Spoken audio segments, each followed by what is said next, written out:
Hey guys, I'm Jake from today'siphone.com, and here's what's going on this week. Now, the biggest thing this week is the confirmation of Apple's Worldwide Developer Conference in San Francisco. Invitations went out this week, and it's planned for the 6th to the 10th of June. Now, the tagline for the event is, "Join us for a preview of the future of iOS and macOS 10. So this event is obviously going to be very centered on the software side of things. Now, this has led some people to speculate that Apple will push back their launch of the iPhone 5, breaking their yearly schedule. Now, this would certainly be a bummer for all those people waiting for the iPhone 5 to come out, but if you think about it, Apple's already broken their cycle this year with the Verizon iPhone, and it makes perfect sense that they want to keep that device on the market and new on the market for a couple months longer before they announce the next iPhone. But at the same time, Apple stuck to a yearly release of the next iPhone since the first one came out in June 2007, and they've seemed, at least up until this point, to be very reluctant to break that yearly schedule, so it's really anybody's guess what they're going to do. But whether the iPhone 5 makes an appearance or not, there's still going to be a ton of awesome news regarding the Mac OS X platform, as well as iOS. Personally, I can't wait to see what Apple's going to do with the iOS platform because, let's be honest, it's a bit outdated, especially the notification system definitely needs a revamp. So hopefully they really blow us away with the next iteration of the iOS software and we get it on our devices ASAP. Moving right along, I have a couple stories for you in the applications department. The first one being that Adobe is developing a very feature-intensive mobile version of Photoshop for the iPad. Now, there's already a Photoshop application available in the App Store, but it's Photoshop Express and doesn't really let you do anything besides cropping, rotating, and then a couple different effects. And although Apple and Adobe haven't had the best relationship, they thought that the iPad with its large screen, A5 processor, and crazy graphics performance could handle something a bit more like the desktop version. Now, one of the coolest things that's going to be available in this new Photoshop application is going to be layers. Now, what this means is that you can place one image on top of another. Now, this provides a caliber of photo editing that is as of yet unseen on a mobile operating system. So if Adobe does this right, it could be really cool and really successful. Now, there's no word on pricing or availability just yet, but the guys over at Photograph Bay got a video of Adobe demoing the software, and it looks awesome.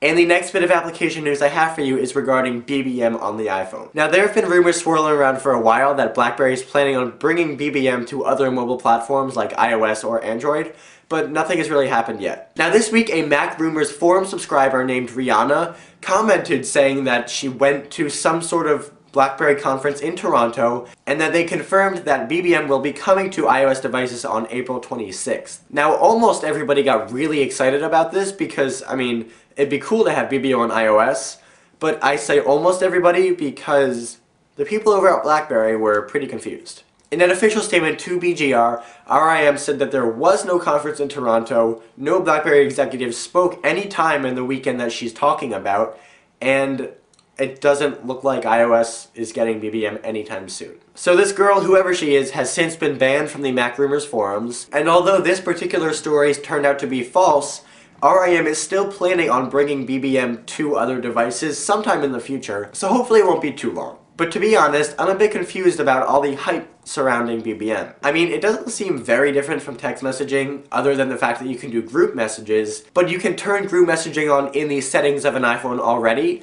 and then it basically functions as a chat room with all your friends who have iPhones, so it already kind of seems like iPhone users have a form of BBM. But I want to know what you guys think about this. Are you still excited and hoping for BBM on your iPhone? Or are you happy with the services that Apple has already provided? Let me know in the comment section. I dropped my remote. Let me know in the comment section down below. Okay, next, in accessory news, I'm really excited about these retro iPhone docks coming out of Freeland Studios. Now, each one of these things is hand-painted and looks like a retro rotary phone. Now, some of them have Bluetooth and some of them have USB cables, but either way, you connect your phone to the accessory and you can make calls on your iPhone through the handset on the rotary phone accessory. These are all hand-painted by Scott Freeland, the artist who created them, and that means that they look amazing, but unfortunately it also means that the price is on the higher end of the spectrum. There are a bunch of different models ranging from $195 to $350. But if you have some money to burn and you're looking for a really cool and unique iPhone accessory, head over to www.etsy.com/shop/freelandstudios and check these out. And finally, Adriana's been playing with the iPad 2 for a couple weeks now, and this week she posted a speed test between that device and the original iPad with some pretty interesting results. The video also highlights the smart cover and shows how you can use it to turn your iPad into a kitchen entertainment system. So definitely head over to the site to check that out. Well, that's all the news for this week, guys. Thank you very much for watching, and don't forget, for more news, views, and reviews, head over to todaysiphone.com. And if you want to connect with me more, talk about iOS, ask me questions, or tell me what you had for lunch, you can do so at twitter.com/tipjake. See you next week.